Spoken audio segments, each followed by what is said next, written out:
தினமும் தினமும் ஸ்ட்ராங்கா ஓடு. கான்டினென்டல் எக்ஸ்ட்ரா ஸ்ட்ராங்கா போடு. மல்லி மல்லி மல்லி மல்லி மல்லி.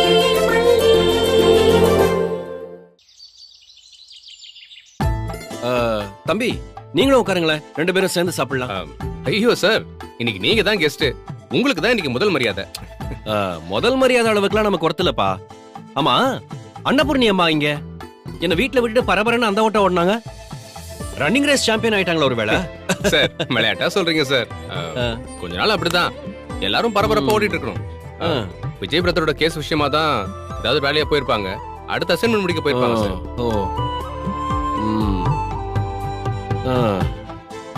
நல்ல ஸ்மெல்லுமா. இந்த மாதிரி சாப்பாடெல்லாம் சாப்பிட்டு எத்தனை நாள் ஆச்சு தெரியுமா? எங்கேயும் ரொம்ப நாளைக்கு அப்புறமா இன்னைக்கு உங்களுக்காக தான் ஸ்பெஷலா சமைச்சிருக்கோம்.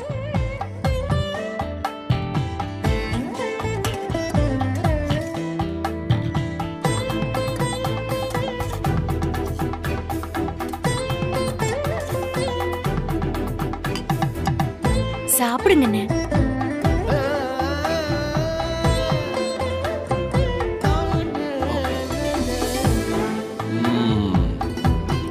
ரொம்ப தேங்க்ஸ் மல்லி. எதுக்குன்னு? என்னையும் ஞாபகம் வச்சு கூட்டிட்டு வந்து சோறு போடுற பத்தியா? ஒரு கரண்டி சோற அன்பா பரிமாறினா அது சாமி செயல்னு சொல்லுவாங்க. அப்படியெல்லாம் சொல்லாதீங்கண்ணே. நான் கூட சுயநலமா தான் உங்களை தேடி கூட்டிட்டு வந்திருக்கேன். இவ்ளோ நாளா உங்களை யோசிக்கவே இல்ல. சாரிண்ணே. எப்படிமா அதுக்கெல்லாம் நேரம் இருந்திருக்கும்? அந்த கொடுமைக்கார ராஜி இவ்வளவு விஷயங்களை செஞ்சிருக்கிறப்ப இதெல்லாம் யோசிக்கிறதுக்கு எங்கம்மா நேரம் இருந்திருக்கும்? இருந்தாலும் அண்ணனுக்கு ஒரு போன் போட்டிருந்தேன்னு வையே, நான் முன்னாடியே வந்து அவளை போட்டு தள்ளிட்டு ஜெயிலுக்கு போயிருப்பேன். பிள்ளையும் இல்லாம பொண்டாட்டியும் இல்லாம இப்படி நான் வாழ்ற வாழ்க்கைக்கு ஒரு புண்ணியம் செஞ்ச திருப்தியோடையாவது நான் ஜெயில கழிச்சிருப்பேன். இல்லண்ணே, அப்படிலாம் பேசாதீங்க. எல்லாரும் மாறதுக்கு ஒரு நேரம் வரும். நம்பிக்கையோட இருங்க. சாப்பிடுங்க முதல்ல.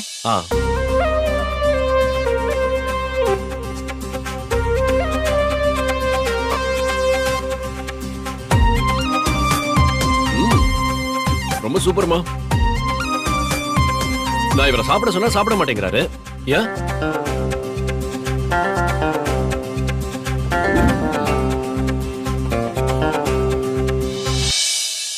மல்லி, இப்ப நான் என்ன செய்யணும்னு மட்டும் சொல்லுமா. அவ கதையை முடிச்சு விட்டுட்டுமா? சார், என் பொண்டாட்டி ரொம்ப நல்லவளா தான் இருந்தா. அவளை ரொம்ப மோசமானவளை மாத்தி வச்சவளே இந்த ராஜேஸ்வரி தான். பேசி பேசியே அவளை ராட்சசியா மாத்தி வச்சுட்டா. பொதுவாவே அவங்க உங்க குடும்பத்தை மட்டும் பாத்துக்கணும். அடுத்தவங்க குடும்பத்துல என்ன நடக்குதுன்னு போன் போட்டு பேசுறதெல்லாம் அந்த 2 குடும்பத்தையுமே அழிச்சிரும். இப்ப அவ யூஸ் இல்லைன்னு தெரிஞ்சதும் அவளை கழட்டி விட்டுட்டு என் பொண்ணை இப்ப கையில எடுத்திருக்கா. இங்க பரும மல்லி, நீ கவலைப்படாத. எனக்கு அவ செஞ்ச துரோகத்துக்கு தான் நான் அவளை பழி வாங்குறேன்னு சொல்றேன். இல்லன்னு, கொஞ்சம் நிதானமா பொறுமையா இருங்க. அவங்க வீடு வாசல் சொத்து எல்லாத்தையும் எடுத்துக்கிட்டது கூட எங்களுக்கு பெருசா தெரியல. அதுவும் பெருந்தன்மமா. அவர் மேல அநியாயமா கொலைப்பழி போட்டு ஜெயில தள்ளிட்டாங்க. அவரை கொலை பண்ணத நான் பார்த்தேன்னு ரஞ்சிதா சாட்சி சொல்லிருக்கான்னு. பாவீங்களா? என்ன மல்லி சொல்ற? பாரு, சத்தியமா ரேணுகா எப்படி செத்தான்னு எங்க யாருக்குமே தெரியாது. நாங்க பாக்கும்போது அவ உயிரோடவே இல்ல. இப்படி அநியாயமா பொய் சாட்சி சொல்லிருக்காங்களே, அவெல்லாம் நல்லாவே. சார் சார் சார் சார், அவங்க நீங்க பெத்த பொண்ணு சார். என்ன இருந்தாலும் உங்க வாயால அப்படி சொல்லாதீங்க சார். அண்ணே, அரவிந்த் சொல்றது நிஜம்தான். என்னதான் ஆனாலும் அவ உங்க பொண்ணு. அவ மனசு மாறி திரும்பி வந்தா உங்களுக்கும் நல்லது தானே. சொல்ற வார்த்தையில அவ சரியாயிடணும்னு சொல்லுங்கண்ணே. எனக்கு என்ன வருத்தம்னா, வெண்பாவை என்கிட்ட இருந்து அநியாயமா பிரிச்சு அவங்க கிட்ட கொடுக்க வச்சுட்டாங்க. வெண்பா ஒரு பக்கம், நான் ஒரு பக்கம், அவரு ஒரு பக்கம். இந்த சின்ன வீட்டுல நாங்க சந்தோஷமா தானே இருந்தோம். பணத்துக்கும் வசதிக்கும் சந்தோஷத்துக்கும் நிம்மதிக்கும் சம்பந்தமே இல்லைன்னு வாழ்க்கை எங்களுக்கு காட்ட ஆரம்பிச்சது. புதுசா வாழ்க்கை ஆரம்பிக்கலான்னு நினைச்சப்பதான் எல்லாத்தையும் சிதைச்சிட்டாங்கன்னு. மல்லி, விடுங்க மல்லி. நீங்க ஏன் கண் கலங்குறீங்க? எல்லாமே சீக்கிரமா பழைய நிலைமைக்கு மாறும் மல்லி. நம்ம கரெக்டான வழியில தான் போயிட்டு இருக்கோம். ஆமாமா, நான் வந்துட்டேன்ல. என் உயிரை கொடுக்க கூட நான் தயாரா இருக்கேன். இங்க பாரு, உன்னை என்னைக்கு தங்கச்சின்னு கூப்பிட்டேனோ அது என் உள் மனசுல இருந்தா வந்தது. நீயும் ரஞ்சிதாவும் எனக்கு வேற வேறலாம் இல்லம்மா. இத்தனை வருஷமா நான் யாருக்கும் பிரயோஜனம் இல்லாத வாழ்க்கை வாழ்ந்துட்டேன். சாகிறதுக்குள்ளவாவது உன் குடும்பத்துக்கு நல்லது செஞ்சுட்டு போறேம்மா. என் பொண்டாட்டியும் மகளும் செஞ்சதுக்கெல்லாம் நான் பாவ பரிகாரம் பண்ணிக்கிறேம்மா. இல்லன்னு நான் அப்படியெல்லாம் சொல்லல. சட்டப்படி நம்ம என்ன செய்யறதுன்னு தான் யோசிக்கணும். ஏன்னா கொஞ்ச நாள் தான் இருக்கு. அதுக்குள்ள அவர் கொலை பண்ணலங்கிறதுக்கான ஸ்ட்ராங்கான ஆதாரத்தை எல்லாம் தயார் பண்ணணும். நான் வேணா சொல்லிடுறேனம்மா, அந்த கொலையை நாங்க யாருமே பார்க்கல, என் பொண்ணு பொய் சொல்றான்னு சொல்லிட்டா அப்புறம் எல்லாம் முடிஞ்சிடும்ல. இல்ல சார், முக்கியமான விஷயம் என்னன்னா ரஞ்சிதாவை அவங்க சொன்னது பொய் தான்னு அவங்க வாயாலே கோர்ட்ல சொல்ல வைக்கணும் சார். ஓ, ஏன்னா அவங்க ஆல்ரெடி கோர்ட்ல விட்னஸ் கொடுத்திருக்காங்க. நான் இந்த கொலையை பார்க்கவே இல்லைன்னு அவங்க சொல்லணும் சார். அவ்வளவுதானே? நான் சொல்ல வைக்கிறேன் அவளை. நேரா போய் அவ கழுத்துல கத்திய வச்சு சார் சார் சார் புத்தியில கத்தி வைக்கணும் சார். No violence. இதுல நாம கொஞ்சம் புத்திசாலித்தனமா வேலை செய்யணும் சார். ஆல்ரெடி கொளுத்திரு வேணும் மல்லி போய் மிரட்டிலாம் பார்த்துட்டாங்க சார். ஆனா உங்ககிட்ட ஒண்ணுமே வேலைக்கு ஆகல சார். அதனால லாயர் தேவசனா என்ன சொன்னாங்கன்னா,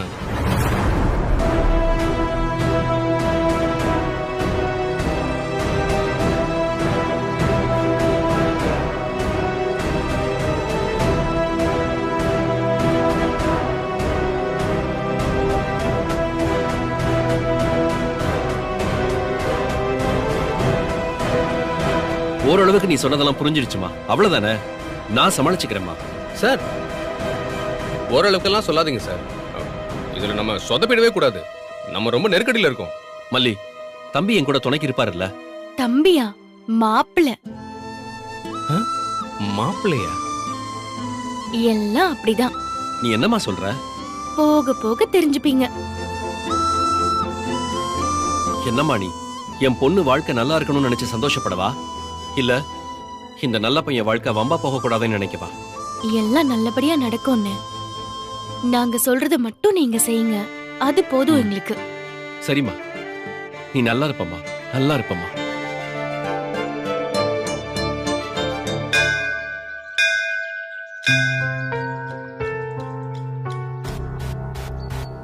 இங்க பாருங்க, நான் மறைஞ்சு நின்னுக்குவேன்.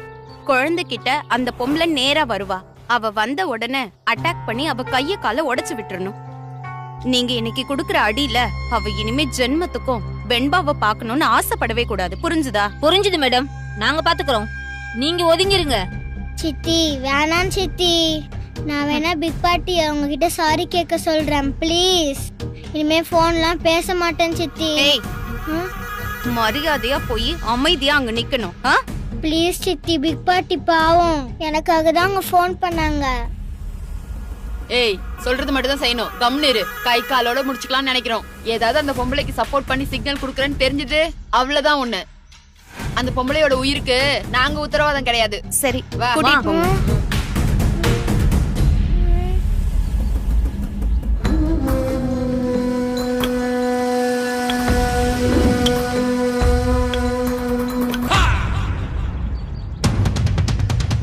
இன்னும் வரல போல.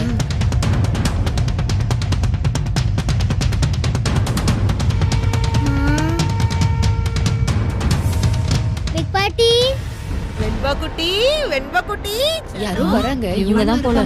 என் செல்லம்மா. ஏதோ தப்பா இருக்குதே.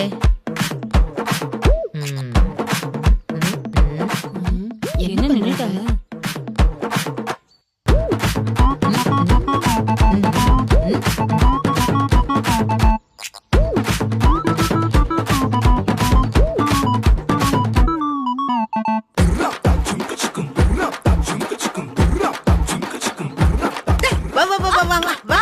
ஏண்டி சிலுவண்டு, நேத்து பெஞ்ச மழையில இன்னைக்கு முளைச்ச காளானி எனக்கே அப்படியே ஸ்கெட்ச் போடுறியா?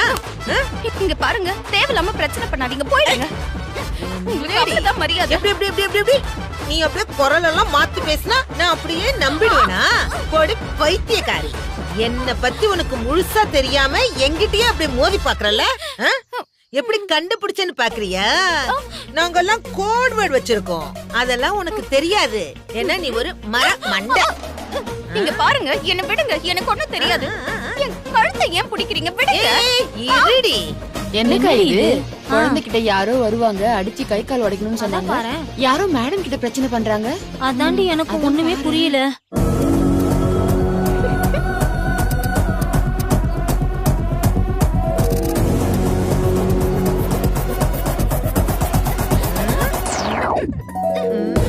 ஏய் பாண்டு, ஏன் சிரிக்கிற? என்ன பார்க்க வருவேன்னு சொன்னாங்கல்ல, அவங்கதான் இது. அந்த பொம்பளை தானே இது? இப்ப என்னக்கா பண்றது? அந்த மேடம் கூப்பிடாம நாம போனா தப்பாயிடாதா? ஆமால. ஹலோ, வெண்பா வந்து எங்க கஸ்டடியில இருக்கா? as per கோர்ட் ஆர்டர் நீங்க அவளை இல்லீகலா மீட் பண்ண ட்ரை பண்ணீங்கன்னா நான் கோர்ட்டுக்கு போக வேண்டியதா இருக்கும். ஏய், நீ கோர்ட்டுக்கு போவியாடி? கோர்ட்டுக்கு நீ கோர்ட்டுக்கு போறதுக்கு முதல்ல உன் கால் இருந்தா தானே. ஏய் ஏய், அங்க என்ன பண்றீங்க? சீக்கிரம் வாங்க. இதோ வரேம்மா. ஐயோ, வர சொல்லு. ஏய், வாங்கடி வாங்கடி நீங்க வாங்கடி என்ன பண்றது? வாங்கடி வெண்பா குட்டி, இந்த புடி அது பாரு பாட்டி. ஏய் வரீங்களா? இந்த கை வச்சுக்கிட்டு அடிக்குவா வரீங்க? அடிக்கு வாங்குங்கடி. இந்த ஊர்லயே வாங்கடி வந்துட்டாரு. ஏய் வெண்பா குட்டி, எப்படி பிக் பார்ட்டியோட ஃபைட் எப்படி சூப்பரா? ஓடியா வேற லெவல் பிக் பார்ட்டி. ஐயோ லவ் யூ. இதுக்கு ஆளா வைக்கிற ஆளு. இங்க பாருங்க, நான் உங்ககிட்ட பிரச்சனை பண்ண வரல. நீங்க தான் தேவையில்லாம எனக்கு கால் பண்ணிருக்கீங்க. ஏய், எல்லாத்துக்கும் ரெக்கார்ட் இருக்கு. பசப்பி அடியால் செட் பண்ணிருக்கிற முகரக்கட்டைய பாரு. பணத்துக்கு வந்தவளுங்க இப்படிதாண்டி ஓடுவாளுங்க. ஆமா, என்ன சொன்ன? எல்லாத்துக்கும் ரெக்கார்ட் வச்சிருக்கியா? வச்சுக்க. அதுக்கு என்ன இப்ப? நீயே வச்சு விடிய கேட்டு பாத்துக்க. நேரா கோர்ட்டுக்கு தான் போவேன். எங்க குழந்தைய கடத்திட்டீங்கன்னு கேஸ் போடுவேன். சட்டப்படி அவ எங்க பாதுகாப்புல தான் இருக்கா. எங்களுக்கு தெரியாம அவளை பார்க்க ட்ரை பண்றது ரொம்ப தப்பு. அப்படியா? கேஸ் கொடுக்கும்போது இன்னொரு விஷயமும் நீ சேர்த்துக்க. குழந்தைய கடத்திட்டு போகும்போது சின்ன கை கலப்பு நடந்துச்சு, அதுல என் கால் உடைஞ்சு போச்சுன்னு சேர்த்துக்க. இத பாருங்க, வேண்டாம். ஏய், இன்னைக்கு நான் உன்னை உதைக்கிற உதையில நீ எல்லாம் என் முன்னாடி வாயே பேசக்கூடாதுடி. அப்படியே உன்னை ஏய், என்ன சொன்ன? அப்படியே சட்டப்படி பேசுறாளாம். சட்டப்படி மல்லி ஆல்ரெடி சட்டப்படி எல்லாத்தையும் பேசி முடிச்சுட்டா. உங்க ஆட்டம் எல்லாம் எத்தனை நாளைக்கு நானும் பாக்குறேன். அம்மா வெண்பா குட்டி, உன் சித்திக்கு அப்படியே கால் உடைஞ்சிருச்சான். காலு நீ கூட்டிட்டு போகும்போது பத்திரமா கூட்டிட்டு போயின்னு. அடியே, உனக்கெல்லாம் எதுக்கடி இது வெட்டி வீராப்பு? சட்டப்படி உன் கஸ்டடியில இருக்கிற குழந்தை தானே. நீ அவளுக்கு பாதுகாப்பு கொடுப்பன்னு பார்த்தா அவ உனக்கு கொடுப்பா போல இருக்குதே. எல்லாத்தையும் கோர்ட்ல பாப்போம். வரட்டா? பாத்து பத்திரமா கூட்டிட்டு போ. இழுத்துக்கிட்டே போறா எப்படி? Okay bye. வாங்க சித்தி, வாங்க. ரொம்ப அடிபட்டுருச்சா சித்தி? வாங்க சித்தி, வாங்க. ராஜிமா. ஐயோ ராஜிமா, என்ன காரியம் பண்ணிருக்கமா நீ? நீ செஞ்ச காரியத்துக்கு உனக்கு கோயில் கட்டி கும்பாபிஷேகமே பண்ணலாம் போல. அவ்வளவு பெரிய வேலை பார்த்திருக்க நீ. அப்பங்காரனா நான் செய்ய வேண்டியத ஒரு அம்மாவா இருந்து நீ செஞ்சிருக்க. வேற லெவல் ராஜிமா நீ. சித்ரா ஹஸ்பண்டா? இன்னும் கொஞ்ச நாள் கண்ணுல படலன்னா யாருடா நீன்னு கேப்ப போல இருக்கு. இவன் எங்க இருந்து இப்ப திடீர்னு கிளம்பி வந்தான்? என்ன ராஜி, ஏதோ வேற மாதிரி யோசிக்கிற? என்ன சுத்தமா ஞாபகம் இல்லையா? எல்லாம் ஞாபகம் இருக்கு. எதுக்கு வந்தீங்க? முதல்ல அந்த விஷயத்த சொல்லுங்க. என்ன நீ எவ்வளவு பெரிய சாதனை பண்ணிட்டு இவ்வளவு சாதாரணமா உட்கார்ந்திருக்க? நீ இப்படி உட்காரலாமா? நீ எங்க இருக்க வேண்டிய ஆள் தெரியுமா? இந்த பத்திரிக்காரங்களை பிடிச்சு வாட்டுன்னு வாட்டணும். என்ன சொல்றீங்கன்னு எனக்கு புரியல. என்னம்மா, எப்பேற்பட்ட விஷயத்த பண்ணிருக்க? ஆனா இந்த பத்திரிக்கைக்காரங்க ஏதோ ஓரமா சின்ன பெட்டி செய்தியா போட்டிருக்காங்க. தலைப்பு செய்தியா நல்ல கொட்டெழுத்துல போட வேண்டாமா? பத்திரிக்கை இல்லையா, பெட்டி செய்தியாவா? இன்னைக்கு ஒண்ணும் என்ன பத்தின நியூஸ் எதுவும் வரலையே. என்ன ராஜிமா நீ இப்படி சொல்ற? இங்க பாரு, பேப்பர்லயே போட்டிருக்க. இது எத்தனை வாரத்துக்கு முன்னாடி வந்த நியூஸ் தெரியுமா? என்னமோ காலையில வந்த மாதிரி தான் தூக்கிட்டு வந்திருக்கீங்க. அது இன்னைக்குதான் சொன்னாங்க. அது இல்ல, இன்னைக்குதான் இந்த பத்திரிகை என் கண்ணுல பட்டுச்சுன்னு சொல்ல வந்தேன். அது இருக்கட்டுமா, இவ்வளவு அற்புதமான ஒரு செய்திய ஏன் இத்தனை நாளா என் கண்ணுல காட்டாம வச்சுட்டே ஆண்டவான்னு நான் சாமி கிட்ட காட்டமா 4 கேள்வி கேட்டுட்டு தான் நேரா நான் இங்க வரேன். அந்த விஜய் பயலுக்கு இதுவும் வேணும், இதுக்கு மேலையும் வேணும். நீ நீ கிரேட் ராஜி. சொந்த தம்பின்னு கூட பார்க்காம எல்லாத்தையும் புடுங்கிக்கிட்டு வீட்டை விட்டு அடிச்சு துரத்திட்டு நடு ரோட்ல நிக்க வச்ச பாரு. உன் துணிச்சல் வேற யாருக்குமே வராதுமா. இதெல்லாம் ஒரு பயோகிராபி புக்கா எழுதி வைக்கணுமா? அப்பதான் பின்னாடி வர சந்ததிகளுக்கெல்லாம் உன்னை பத்தி நல்லா தெரிய வரும். நீ ஒரு சுயசரிதையா தான் ஆட்டோபயோகிராபி எழுத கூடாது. ஆஹா, பார்வையே சரியில்லையே. போதுண்டா மனோகர், ஐஸ் வைக்கிறோன்னு கண்டுபிடிச்சிட்டா போல. உஷாராகி அடுத்த கேரை போட்டு போய்கிட்டே இரு. ராஜிமா, என் பொண்ணு எங்கம்மா இருக்கா? ரஞ்சிமா, எங்க ராஜி என் பொண்ணு? அவளை நான் பார்க்கணும். அவ முகத்துல எப்படி முழிக்கிறதுன்னு தெரியாம ரொம்ப தவிச்சுக்கிட்டு இருந்தம்மா. என் பொண்ணு மனசுல ஆசையை வளர்த்துட்டு கடைசியில அந்த ஊரு பேரு தெரியாத அந்த மல்லிய கட்டிட்டு வந்தான் பாரு. அதுக்கு என்ன பதிலடி கொடுக்கறதுன்னு ஒன்னும் புரியாம இருந்தம்மா. அவன் பண்ண எல்லா விஷயத்துக்கும் சேர்த்து மொத்தமா நீ கொடுத்த பாரு ஒரு பதிலடி. அது உன் லெவலே வேறமா. என் பொண்ணு முகத்தை நான் பார்க்கணுமா? ரஞ்சி, ரஞ்சிமா, ரஞ்சிதா எங்கம்மா இருக்க? அப்பா வந்திருக்கேம்மா. ரஞ்சிமா, எப்படிமா இருக்க? நான் நல்லா இருக்கேம்மா. நீ எப்படிமா இருக்க? நான் நல்லா இருக்கேன்ப்பா. ராஜிமா என்ன நல்லா பாத்துக்கறாங்க. எனக்கு தெரியும் ரஞ்சிதா. ராஜிமா உன்னை அவங்க பொண்ணா பாத்துப்பாங்கன்னு எனக்கு தெரியுமா. அந்த நம்பிக்கையில தான் அவங்கள நான் உன்னை அவங்ககிட்ட விட்டுட்டு போனேம்மா. அப்பா, எங்க போனீங்க? ஒரு போன் கூட பண்ணணும்னு தோணல. என்னம்மா பண்ண சொல்ற? உன் வாழ்க்கைக்கு ஒரு அப்பனா ஒண்ணுமே செய்ய முடியலங்கிற ஒரு குற்ற உணர்ச்சியில தினம் தினம் நான் செத்துக்கிட்டு இருந்தேன். என் நிலைமைய சொன்னா கையால ஆகாத ஒரு அப்ப எப்படி குறுகி போயிடுவான்னு என் வாழ்க்கைய பார்த்தா புரிஞ்சிருமா? உன்னை பார்க்கணும், பேசணும்னு ரொம்ப ஆசைப்படுவேம்மா. ஆனா உன் முகத்துல எப்படி முழிக்கிறதுன்னு யோசிச்சுட்டு அப்படியே இருந்துருவேன். பெத்த மகளை பார்க்க கூட தயங்குற அப்பனாத்தான் நான் இருந்தேன். எல்லாமே தெய்வ செயல்னு கோயில் கோயிலா நான் போனேன். இப்ப நம்ம ராஜி அந்த அயோக்கிய ராஸ்கல் விஜய்க்கு மூஞ்சில் அடிச்ச மாதிரி ஒரு தண்டனை கொடுத்திருக்காங்க பாரு. அது தெரிஞ்ச உடனேதான் சந்தோஷத்துல நான் ஓடி இங்க வந்தேன். எங்கப்பா போனீங்க? நான் போன் பண்ணா கூட எடுக்கல. எங்க இருந்தீங்க? அம்மா எங்க? அவங்க வரலையாப்பா? அதை ஏமா கேக்குற? நான் ஒரு பக்கம், உங்க அம்மா ஒரு பக்கம்னு கோயில் கோயிலா சுத்தி காலத்தை கழிச்சிட்டு இருக்கோம். ஒரு நிமிஷம், இங்க பாரு. இங்க பாருமா, இங்க பாருமா. இது காசி தீர்த்தமா? கயிறுமா, கயிறு. அப்புறம் இங்க பாருமா, திருப்பதி லட்டுமா. சின்னதாயிருச்சுமா, மன்னிச்சிரு. இங்க பாரு, திருச்செந்தூர் முருகன் கோயில் பிரசாதமா. கண்ணை ஒத்திக்கமா. இந்தம்மா இதுலயே வச்சிருமா, இதுலயே வச்சிரு. வச்சிரு வச்சிரு. இந்தம்மா இந்த பையோட வச்சுக்கோ. எல்லாம் உனக்காக தாம்மா வேண்டிக்கிட்டு சுமந்துகிட்டு அலைஞ்சுகிட்டு இருக்கேன். உன்னை என்னைக்கு பாக்குறேனோ அன்னைக்கு இதை உன் கையில கொடுக்கணும்னு நான் நினைச்சிட்டு இருந்தேன். நான் கும்பிட்ட சாமியெல்லாம் என்னை கைவிடல. உன் வாழ்க்கைக்கு நான் எதுவுமே பண்ணலன்னு நினைச்சிட்டு இருந்தேன். அதாம்மா ஒரு அப்பா ஒரு பொண்ணுக்கு செய்யற துரோகம். அந்த துரோகத்தை நான் கும்பிட்ட சாமி மன்னிச்சிருச்சுமா. இத உன்கிட்ட கொண்டு வந்து சேர்த்துருச்சு. எனக்கு இப்பதாம்மா நிம்மதியா இருக்கு. பெரிய கடமை முடிஞ்ச மாதிரி இருக்குமா. நான் போயிட்டு வரேன். நான் போயிட்டு வரேன் ரஞ்சி. அப்பா இருன்னு சொல்லி கூப்பிடலன்னா என்ன பண்றது? இவளுங்க அந்த அளவுக்கு நெஞ்சில ஈரம் உள்ளவங்க இல்லையே. மனோகரா அவசரப்பட்டு போறேன்னு சொல்லிட்டியே. அப்பா எங்க போறீங்க? கூப்பிட்டுட்டா. வேற எங்கம்மா போ சொல்ற? கழுத கெட்டா குட்டி சவரன்னு சொல்ற மாதிரி எனக்கு இந்த ஜென்மத்துல கோயில் கோயிலா சுத்துறதான்னு அந்த ஆண்டவன் எழுதி வச்சிட்டான் போலமா. உன் வாழ்க்கை நாசம் பண்ணவனுக்கு தண்டனை கிடைச்சிருச்சு. இனிமே உனக்கு ஒரு நல்ல வாழ்க்கை அமையணும் இல்லம்மா. அதனாலதாம்மா சாமியை தேடி போக வேண்டியதாம்மா. என்னப்பா நீங்க இவ்ளோ நாள் கழிச்சு வந்து பாத்துட்டு என் கையால ஒண்ணும் சாப்பிடாம பச்சை தண்ணி கூட குடிக்காம உடனே போறீங்க?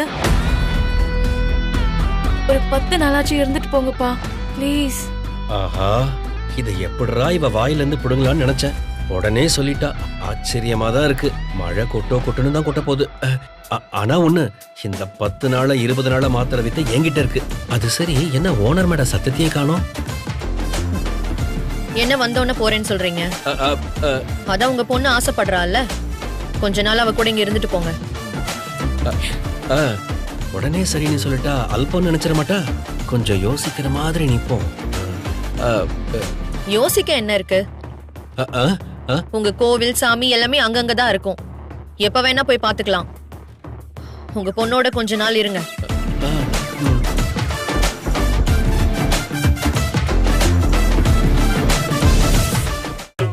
கான்டினென்டல் இன்ஸ்டன்ட் காபியின் பெரிய பருத துகள்களின் வலுவான சுவை.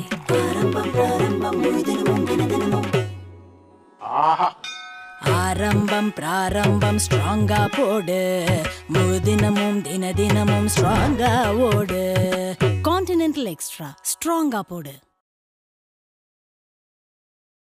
இந்த வீடியோ உங்களுக்கு பிடிச்சிருந்தா லைக் பண்ணுங்க, ஷேர் பண்ணுங்க, காமெண்ட் பண்ணுங்க. மறக்காம சரிகமா டிவி ஷோஸ் தமிழுக்கு சப்ஸ்கிரைப் பண்ணுங்க.